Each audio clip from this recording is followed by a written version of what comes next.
Welcome back. On RealCopStoriesVideos.com, over 380 cop stories. Please look them up. Vice, narcotics, gangs, their gross alerts, the most popular ones about vice, prostitution, all kinds of gross, really bad stuff I can't not unremember from 40 years ago.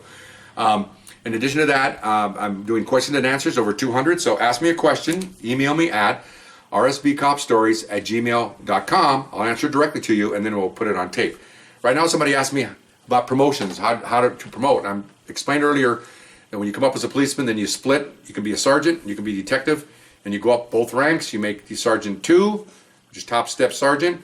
You make detective 2, which is a first level supervisor. The next level is detective 3. Now, right now, I'm a detective 2. Sergeant stripes. I'm in charge of 3 people, very low key, very first level supervision. And I'm looking, not yet, but I'm doing detective 2 jobs, which is basically supervising people, working cases, and also I've been on now about 24 years, and I'm teaching guys how to do cases. Some guys accept it well, some guys never get it, but that's part of the job of being a supervisor. I'm supervising them, and I'm also teaching them how to do some cases because I've done them already. I've been in narcotics now about maybe 15, I'm doing more like 18, 19 years now, and I'm doing the job, and I've done it, and so I'm teaching them. Then I see, happened last time, to make detective 3, which is the top step, similar to a top step sergeant, you're usually in charge of anywhere from 6 to a dozen people, depending on the position you're in. You have to take another oral board in front of captains, okay? And so, and of course you're in competition with other detective 2s because everybody wants to make this next rank. It's a really good rank to make.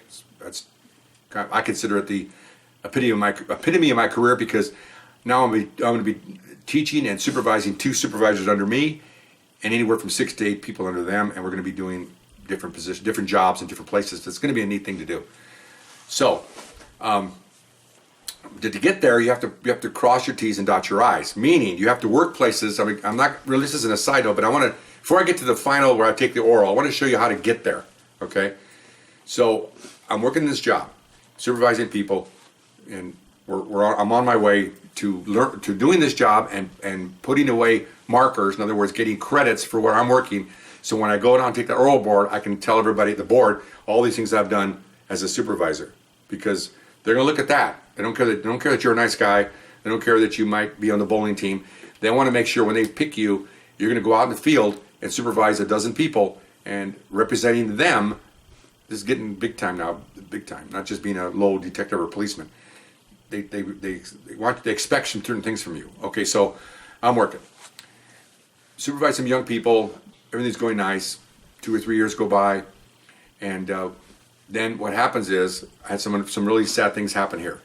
Again, the budget comes into play. The budget comes into play, and the squad I was working for a top step, gets dissolved. In other words, they needed some personnel back in patrol because the budget, the academy personnel was low.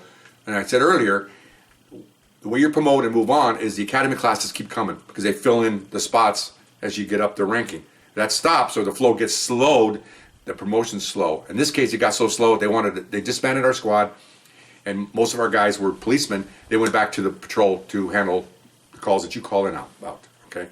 So it was just me and my boss were left over. We were the supervisors. So they put us in another squad, put him in charge of, I think it was 8 of us, all supervisors. He was the top step, and we're all below him. Working cases and doing supervisory role, but not really supervise anybody, just doing some work, basically working on cases. During this investigation, my boss had some personal issues, and he committed suicide. That's another story I talked about. One of our guys found him. Sad story, sad note here. The guy that found him, another supervisor, apparently he had found his mom when he was a kid, like 9 years old, hung from a tree. So he did not go to the funeral. B, he had to take off for, the psychologist put him off for a month because he had traumatized. And even though we're policemen, we come from the human race. You think, I could suck it up. Well, that's for normal people. Yeah, maybe he's off. Maybe he could have sucked it up. But when you were 9 years old, or whatever he was, and you found your mom hanging from a tree, that's a double whammy.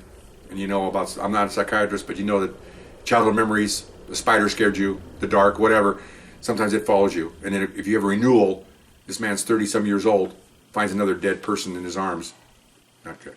Okay, so that squad got dissolved. We didn't have a boss. They dissolved it. So I got moved to another squad. Going there, doing the same work, supervising a couple of people, and I go there. Well,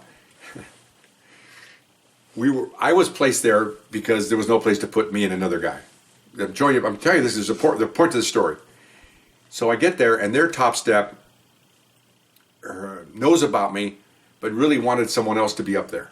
He wanted, not that he did not want me, but he was giving me and another guy because we were loose, and he had two openings. Again, if there's openings, so the captain put us in there. So he inherited two guys. If it was me, when I became a top step, I would embrace it. Give me some people, and well, he didn't like that. He just kind of ignored us, and we gave him some suggestions. He ignored me because I was a supervisor. The other guy wasn't one. And so I thought, okay, I'm here just to set, I'm a place setter because I can't do anything here because his assistant is already running the squad. He doesn't like me either. That's fine. So what happened was several assignments came up where they needed a Spanish speaker, supervisor. So he sent me on loan for 8 months to go to this one assignment. Basically get me out of his office because I was too much of a pain in the ass because I was making some suggestions and trying to do surveillance and trying to make some arrests, and he didn't want that. They wanted to sit around and talk big game. Okay, fine. So I'm doing that for 8 months. Then in the middle of that, they say, oh, by the way, we have a federal task force going. We need a Spanish speaker supervisor to go over there. Okay, they sent me over there. And I didn't mind it because I still had a take-home car. I had hours that were very flexible. I worked in a great federal agents, super guys. I was in charge of an office with some people in there. It was a dream job. I worked at night. I got there at 4:30. I left at midnight. Traffic was not an issue. Good people. I enjoyed it. Okay, so I'm working that. Then I come out of there and they go, well, we're forming a new squad and you need to go to that new squad. See, I wasn't even working for the original spot. I was shoved over here, shoved over there. Okay, well, the top step that sent me to all these places, he just got rid of me.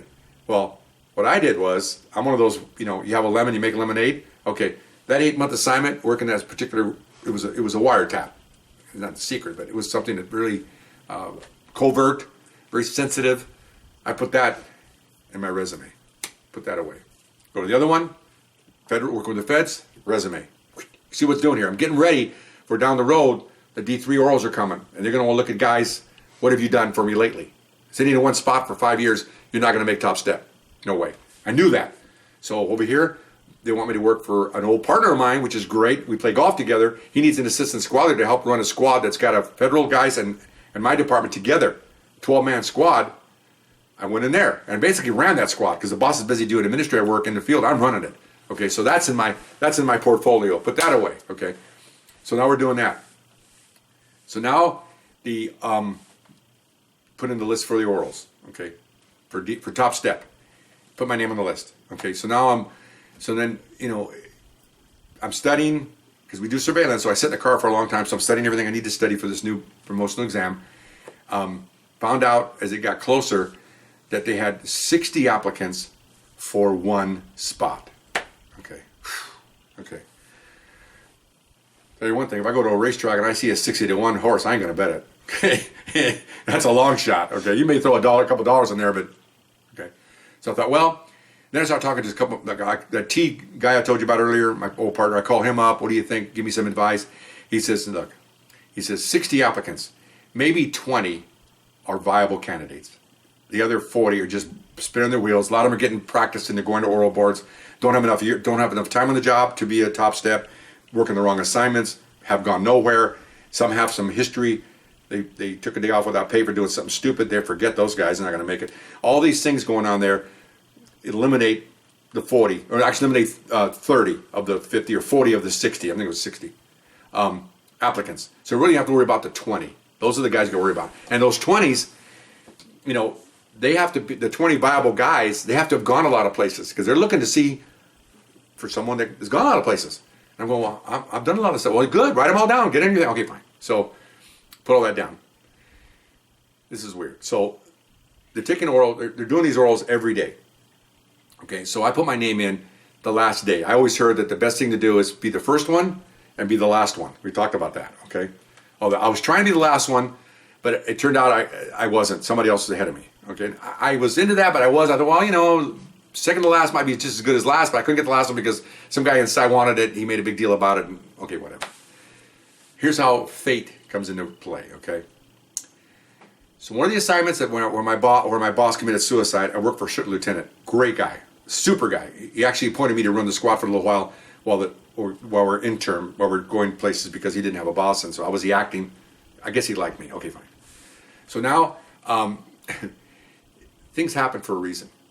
So the night before my oral, the squad that I was supposed to be assigned to, he calls me and says, hey, they need some help all night on a caper in Long Beach. They're staking out on a place and all that, and they need some bodies. So I go out there. And I tell him, I have an oral the next day. Well, again, I found out what he's made of. If I had been a top step and one of my guys says, I have an oral in the morning, you're not coming out. Go home tonight, study all day tomorrow, because the oral is at 4:30, and go do your oral. Well, again, he didn't care for that. He didn't care about anything but doing what he thought was important, which I didn't think was very important. So I worked all night. I stayed up all night. I sat in the car. We followed people, and I got an oral the next day. Thank goodness it was in the afternoon. So again, next morning, and this case is still going. And so like 9 o'clock in the morning, 8 o'clock, 10 o'clock in the morning, I said, I have to go. I got this oral coming. Oh, well, we need you. Yeah, he didn't need me. He just did not want me to go. And so fine. So what did I do? No problem. I got a payphone. I called my lieutenant. I said, here's what's happening, what I told you. He goes, okay, tell you what I'll do. I said, I'm going to call your boss and tell him to give you the rest of the day off. This is ridiculous. Good. And I'm going to put you down for the last of the day. Now, I didn't know how significant that was at the time. So I go, yeah, because I need to rest. I need to get a nap. I've been awake for 24 hours. Okay, so then sure enough, I get over the radio. He says, yeah, Lieutenant called, said you got to go in for your oral, so we'll see you when you see you and get out of here. Gee, thanks. Okay, so I leave. I can't sleep. I go get something to eat. That was a mistake. Now it's noon. I haven't slept all for a long time, and now I'm falling asleep driving the car. Okay, I got food in my belly, and okay, fine. So I go back to the station. I take a shower to wake up. I go into a room, interrogation room. It's soundproof. I study. Here comes the board. I go in there. I sit down. I don't know the captain. There's two narcotic captains and an extra captain from somewhere else. Waiting my turn. Trying to get this in the time restraint. Sitting outside, my turn. Everybody knows me. So the secretary says, okay, you're next. So I get up to go, and my lieutenant walks in. And he goes, oh, no, sit down. I'll be back in a second. The other applicant walked out. Lieutenant walks in, closes the door. To this day, I don't know what he said. One of these days, I see him once in a while. I'm going to have to ask him. He went in there for 5 minutes, talked to the board. I assume he told him that he wanted me to make it. I don't know. I don't know how things work out. Okay. He leaves, waves at me, gives me a wink, and he's gone. Okay. I don't know. At the time, I didn't know there was stuff like that going on. I thought you just went in there on your own. Maybe you did. Maybe I did. Maybe I don't. I don't know. Okay. I'm running out of time here. Hope I can get it in. So I go in. I sit down. I give my presentation, how great I am. They ask me a bunch of questions. The last question they asked me was, you realize this is not a field promotion for the squads in the field. Ultimately, I went down to Watts. This could be an administrative job inside. He pointed down the hallway. Well, when that detective committed suicide, I was working in there already. So I went, oh, I have a plan for that unit. If I get promoted and go in there, I have a plan. Well, from this sitting here writing, all of a sudden they looked up. They put their pins down and they go, what's your plan? I got him. That's called throwing out a hook. So I gave him a plan, a master plan. The unit worked night shifts. I said, I'll come in at night 3 days a week with approval of lieutenant. I'll do this, I'll do that, which I was going to do because if I come in at night, you know what that means? I can play golf during the day. It's great. I go play golf. I go to the station. I take a shower. I go to work. Life's good. I'm on seventh heaven here. So I told him what I wanted to do. So thank you. I left. I heard from a little birdie. I think a secretary told me that one of the captains looked over at the other two and says, where has this guy been all day, all week? 59 guys, and our guy just walked out of here? That's what he said. Our guy just walked out of here. So a few days went by. I get a phone call in the morning. It's the captain. Thank you. Congratulating me, telling me I made it. In a week, I'll be a top step. And what did I say? T, are you pranking me? Is this you, T? He goes, no, this isn't T. He called it name. This is Captain so-and-so. O.S. I said, I am so sorry. I said, T likes to give prank calls. He goes, this is not, and now I realize it wasn't T's voice. He goes, no, this is your captain speaking. He goes, and congratulations. I said, thank you, sir. I'm so sorry. Oh, he starts laughing. Don't worry about it. Hung up. That was the end of that. Okay. So that's the top step I just made. I got some more things that happened after that I got to tell you about, but I'm running out of time. I'm such a long-winded here, but I thought you'd enjoy that little particular end there. Okay. So it was pretty good. Thank you. Bye-bye.